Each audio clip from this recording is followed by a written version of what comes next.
Assalamualaikum teman-teman, selamat berjumpa lagi dengan saya Abdurrahman dan masih tetap di channel Abdurrahman ya. Dan masih tetap juga mengupas tentang seputaran gangguan asam lambung dan sensitif psikosomatis. Nah, di season kali ini saya akan share video tentang bagaimana cara menangani tiba-tiba kembung, kemudian tiba-tiba sesak gitu teman-teman ya. Karena orang yang terkena gangguan asam lambung dan sensitif psikosomatis sangat dominan sekali ya mengalami hal tersebut gitu teman-teman ya, ketika ada kembung kemudian tiba-tiba ada sesak juga. Nah itu teman-teman ya, nah, makanya bagi teman-teman yang sekarang sedang mengalami hal tersebut teman-teman ya, tolong tonton videonya sampai habis, jangan di skip biar kalian nanti mengerti, biar kalian nanti paham, dan ketika mengerti dan paham kalian bisa menanganinya dengan mudah gitu teman-teman ya. Kenapa saya katakan dengan mudah? Karena sensasi-sensasi itu adalah sensasi-sensasi rumahan. Kalau seandainya kita paham dan mengerti, dan kemudian kita juga bisa menanganinya dengan mudah. Nah itu teman-teman, nah, makanya tonton videonya sampai habis, jangan di skip. Nah kemudian seperti biasa bagi teman-teman yang baru bergabung, kalau seandainya kalian mau bertanya tentang seputaran gangguan asam lambung dan sensitif psikosomatis, alangkah baiknya kalian tonton dulu video-video saya sebelumnya, karena untuk seputaran gangguan asam lambung dan sensitif psikosomatis semuanya sudah saya share ya. Dari mulai cerita saya yang terkena gangguan asam lambung dan sensitif psikosomatis, kemudian merasakan 1001 macam sensasi yang sangat tidak nyaman, itu sudah di-share teman-teman. Dan kemudian bagaimana cara menangani setiap sensasi yang hadir, itu juga sudah di-share. Nah makanya biar lebih jelas, biar lebih detail, alangkah baiknya kalian tonton dulu video-video saya sebelumnya. Nah itu teman-teman ya. Dan kemudian bagi teman-teman yang baru bergabung juga, seperti biasa juga, kalau seandainya kalian belum subscribe channelnya, mohon videonya itu di subscribe dulu, karena untuk subscribe itu tidak memerlukan biaya, tidak memerlukan pendaftaran. Jadi subscribe itu adalah hal yang sangat mudah sekali bagi teman-teman lakukan ya. Jadi teman-teman itu cukup memijit saja tulisan subscribe, biar kenapa? Jujur ya, biar videonya itu cepat berkembang dengan baik. Dan kalau seandainya videonya itu berkembang dengan baik, sudah barang tentu itu akan menambah semangat tersendiri buat saya untuk terus nge-share tentang seputaran gangguan asam lambung dan sensitif psikosomatis ini terhadap kalian. Kemudian yang lebih penting dan yang lebih utamanya, tekan juga tombol lonceng sama tombol like-nya ya, biar kalian itu dapat notifikasi atau pemberitahuan video saya yang terbaru. Karena saya itu akan terus nge-share tentang seputaran gangguan asam lambung dan sensitif psikosomatis ini terhadap kalian, dengan tujuan semoga saja videonya itu menjadi wasilah atau jalan keluar bagi kalian yang sedang mengalami gangguan asam lambung dan sensitif psikosomatis hingga membaik ya, apalagi sampai sembuh total. Amin ya robbal alamin. Ya minimal hanya memberikan motivasi saja, atau lebih minimalnya lagi hanya sekedar menemani kalian yang sekarang sedang merasakan tidak nyamannya dari gangguan asam lambung dan sensitif psikosomatis. Nah itu teman-teman ya. Nah kembali lagi ke topik utama teman-teman ya. Untuk orang-orang yang terkena gangguan asam lambung dan sensitif psikosomatis sangat dominan sekali ya.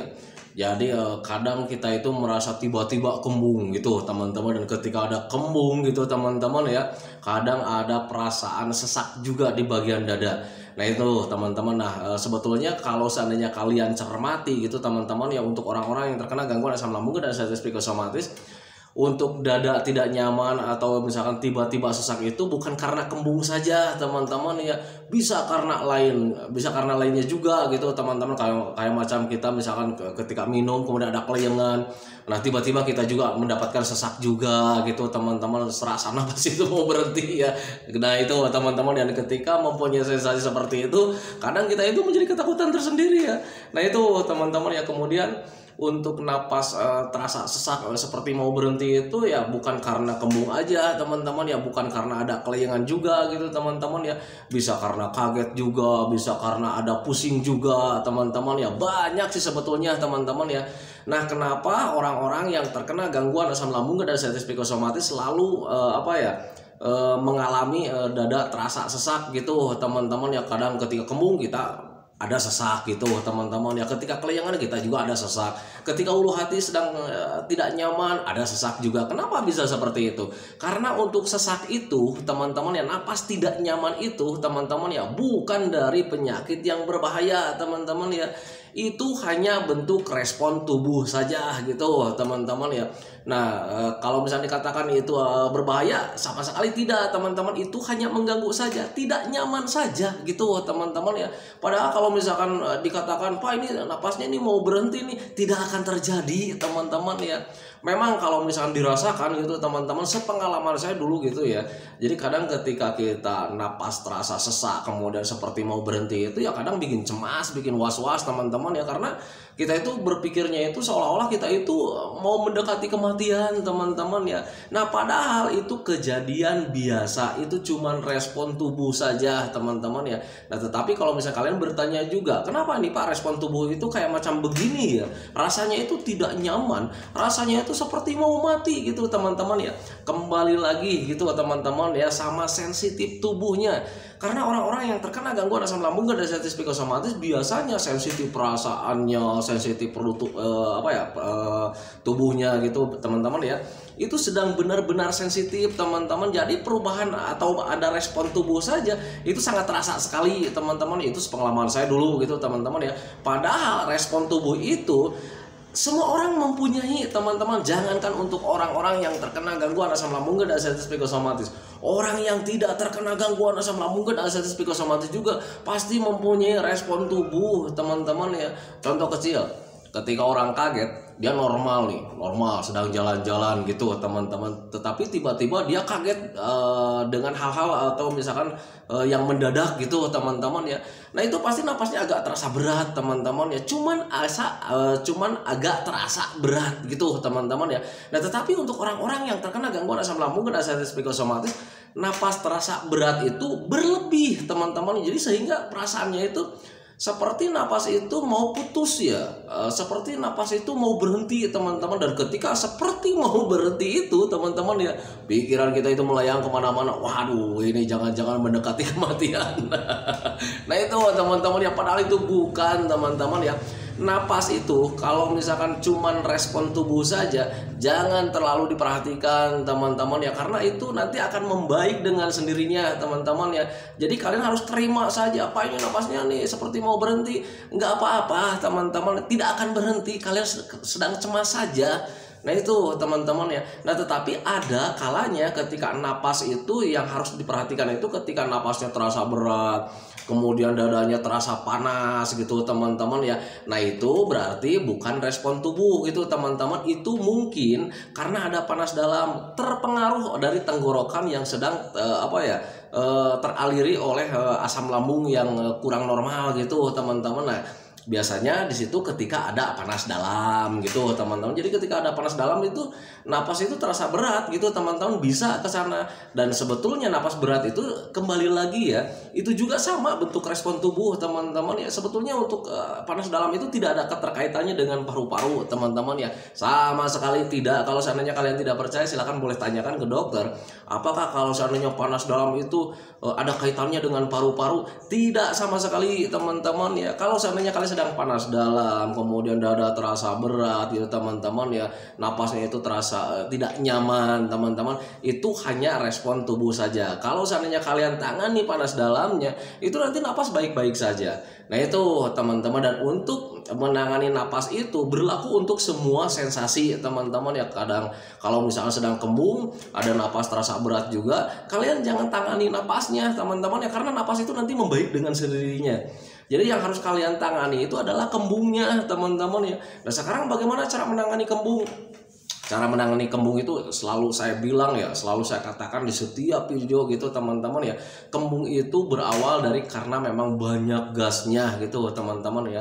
Nah sekarang gimana caranya nih supaya gasnya itu hilang? Nah itu teman-teman ya, kalau dulu pengalaman saya itu waktu terkena gangguan asam lambung dan diabetes psikosomatis, menghilangkan kembung itu ya dengan cara sering minum air hangat pelan-pelan. Tujuannya yang pertama, biar bisa menetralisir asam lambung teman-teman. Yang keduanya, biar bisa memicu sendawa atau kentut sekalipun teman-teman ya, karena hanya dengan kentut, dengan sendawa, kadar gas yang ada di dalam lambung kita itu bisa berkurang teman-teman ya.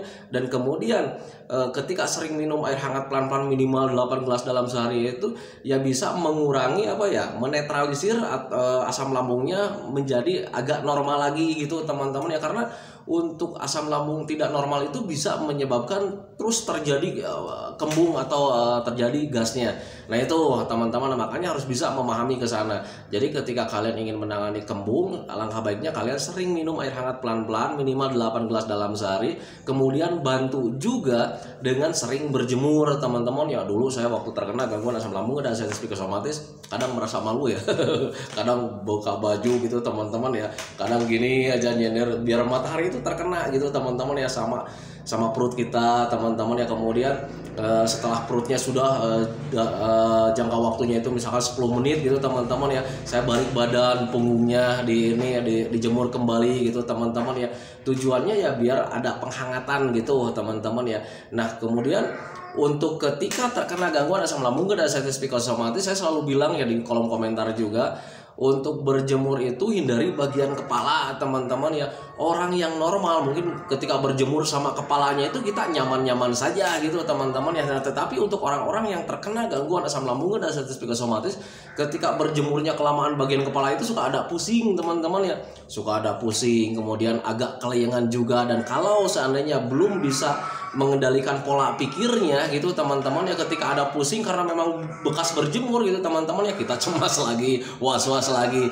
Nah itu teman-teman, dan ketika cemas, was-was ya pasti asam lambungnya menjadi tidak normal lagi. Nah makanya saya selalu bilang sama teman-teman itu, ketika mau berjemur itu sebaiknya untuk bagian kepala itu dihindari dulu gitu teman-teman. Jadi jangan sampai ikut terjemur dahulu. Nah caranya bagaimana? Duduk di antara yang panas dan yang teduh. Jadi ketika kita duduk nongkrong kayak macam begini nih, bagian perut nih biar kena panas gitu teman-teman, jadi agak menyender lah. Jadi untuk bagian kepala ke atas itu ya nggak terjemur gitu teman-teman. Kemudian punggungnya juga sama, kadang saya suka balik badan ya, punggung dijemur gitu teman-teman ya, kepalanya masukin ke bagian teduh. Nah itu teman-teman ya, kalau misalnya dikatakan lebay sih teman-teman ya, tetapi kalau misalkan orang lain mengatakan lebay ya memang lebay sih sebetulnya teman-teman. Tetapi kalau misalnya kita jelaskan sama mereka itu, pasti mereka tidak tahu teman-teman ya rasanya kayak gimana ketika kita pusing, ketika kita kelayangan. Nah itu teman-teman, nah makanya hindari ketika berjemur itu, hindari bagian kepala itu jangan sampai ikut terjemur dahulu. Nah itu teman-teman ya, alasannya memang kesana gitu teman-teman, karena memang banyak sekali yang bertanya, Pak kenapa nih ketika saya disuruh berjemur itu Bapak selalu bilang hindari bagian kepala itu ikut terjemur dahulu, jadi dihindari sinar matahari yang berlebihan dulu ke bagian kepala. Karena sepengalaman saya teman-teman ya, dan ketika teman-teman yang selalu sharing dengan saya datang ke rumah kesini juga selalu ditanya itu ya, kalau seandainya keseringan berjemur di bagian kepala itu ya suka agak pusing teman-teman ya, suka agak pusing, kemudian ada kelayangan juga, kemudian menjadi tambah lelah juga gitu teman-teman ya. Dan itu sebetulnya wajar sih sebetulnya. Nah makanya hindari saja kalau seandainya kalian belum bisa mengolah pola pikirnya. Jadi ketika berjemur kemudian ada pusing karena memang bekas berjemur gitu teman-teman ya, kalau seandainya kalian belum bisa mengolah pola pikirnya ya kalian sebaiknya hindari saja. Karena ketika kalian belum bisa mengolah pikirnya, ketika ada pusing, kelayangan, kalian pasti akan cemas teman-teman ya. Sepengalaman saya memang seperti itu. Nah itu teman-teman ya, karena untuk orang-orang yang terkena gangguan asam lambung dan arthritis psikosomatis apapun selalu mudah kena cemas gitu teman-teman ya. Kelayangan sedikit kita cemas gitu teman-teman ya, kembung sedikit kita cemas, kemudian ada pusing sedikit kita cemas, punggung terasa berat kita cemas gitu teman-teman ya. Jadi sangat sering sekali mengalami cemas. Bahkan ketika kita tidak mengalami sensasi yang lain-lain saja, yang lain-lain juga gitu teman-teman ya, kadang cemas itu suka datang culak-colek. Nah itu teman-teman ya, nah makanya usahakan hindari hal apapun yang bisa membuat kita cemas gitu teman-teman ya, biar nanti asam lambungnya itu tetap stabil, tetap normal. Dan ketika terus stabil normal gitu teman-teman ya, di situ banyak sekali perbaikannya. Dan kemudian tiba-tiba kita itu ya secara tidak langsung, kemudian secara kita tidak sadari juga gitu teman-teman, tahu-taunya kita sudah membaik saja. Nah itu teman-teman, makanya harus bisa memahami ke sana. Nah itu teman-teman ya. Jadi sepengalaman saya ketika dulu mengalami sesak napas, napas itu terasa berat, seperti mau berhenti gitu teman-teman ya, bukan di kembung saja gitu teman-teman ya. Ya mungkin bagi teman-teman ada yang mengalami, Pak saya itu sekarang mengalami napas terasa mau berhenti itu karena memang kembung. Ya mungkin kalian itu sedang mengalami di bagian kembung saja, ada ada napas terasa berhenti itu teman-teman. Tetapi perlu kalian ketahui bahwa napas terasa berhenti itu bukan di kembung saja, pengalaman saya teman-teman ya.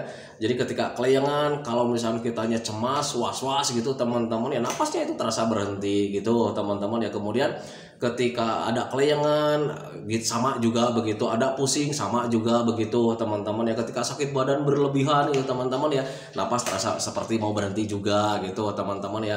Nah karena memang untuk napas itu sebetulnya bentuk respon tubuh kita saja gitu teman-teman ya, saat kita sedang mengalami sakit, saat kita sedang mengalami cemas gitu teman-teman. Jadi saat kita mengalami gangguan apapun, bentuk respon tubuh itu ya memang seperti itu ya, ada napas seperti mau berhenti teman-teman ya. Nah padahal itu sebetulnya kejadian biasa gitu teman-teman ya. Jangankan untuk kita orang yang terkena gangguan asam lambung dan sensitif psikosomatis, orang yang normal saja kalau seandainya mempunyai gangguan ini itu pasti napasnya terasa tidak nyaman teman-teman ya. Nah tetapi mereka tidak menyadarinya, mereka tidak merasakannya terlalu besar. Karena apa? Karena mereka itu tidak mempunyai anxiety disorder gitu teman-teman, tidak mempunyai kecemasan berlebih. Nah sekarang orang yang terkena gangguan asam lambung dan sensitif psikosomatis ada perubahan seperti itu, ada respon tubuh seperti itu. Kenapa dicemaskan gitu teman-teman ya? Karena kalian mempunyai anxiety disorder, mempunyai kecemasan berlebih. Cemas berlebihnya dari mana? Dari trauma gitu teman-teman. Trauma kita itu trauma terhadap hal-hal yang tidak diinginkan, seperti kematian, seperti penyakit-penyakit yang berbahaya dan sebagainya teman-teman ya. Padahal untuk seputaran gangguan asam lambung dan sensitif psikosomatis semuanya bukan hal yang berbahaya teman-teman ya. Itu adalah hal biasa. Dulu juga kalian mengalaminya, cuman kalian dulu itu tidak menyadarinya. Nah sekarang kalian menyadarinya karena memang ada apa ya, ada kewaspadaan dalam tubuh kalian, ada kewaspadaan dalam pola pikir kalian teman-teman. Takutnya kalian itu yang kalian rasakan itu adalah hal yang berbahaya, padahal bukan. Nah itu teman-teman, makanya harus bisa memahami ke sana gitu teman-teman ya. Nah itu teman-teman ya, video dari saya tentang seputaran hal ini, tentang seputaran kembung, kemudian tiba-tiba napas terasa pendek, ada cemas juga teman-teman ya. Keterangannya sudah saya jelaskan tadi, itu adalah apa ya, penjelasan tentang pengalaman saya juga gitu teman-teman. Dan bagi teman-teman yang masih kebingungan, kemudian masih menakutkan hal seperti itu juga gitu teman-teman ya, jangan takutkan, jangan bingungkan teman-teman ya. Yang penting kalian fokus saja sama 3P-nya teman-teman ya. Pola makannya dijaga, pola hidupnya dijaga, pola pikirnya dijaga teman-teman ya. Hindari stres-stres atau terlalu banyak pikiran. Caranya seperti apa? Tetap kembali ya, selalu menjalankan kegiatan-kegiatan yang menyenangkan, selalu melakukan hobi-hobi yang menyenangkan, biar nanti pola pikirnya itu teralihkan dengan kesenangan-kesenangan. Nah itu teman-teman ya, untuk menghindari stresnya. Nah itu teman-teman ya. Nah itu teman-teman ya, video dari saya. Semoga saja videonya itu menjadi wasilah, semoga saja videonya itu menjadi pencerahan buat kalian ya. Minimal hanya sekedar menemani kalian lah yang sekarang sedang merasakan tidak nyamannya dari gangguan asam lambung dan sensitif psikosomatis.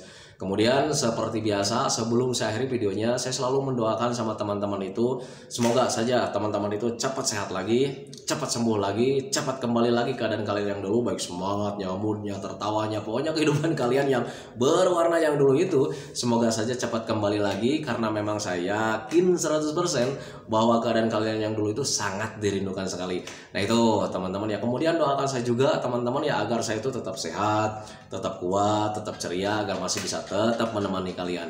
Nah itu teman-teman ya. Santikan videonya teman-teman ya. Assalamualaikum warahmatullahi wabarakatuh.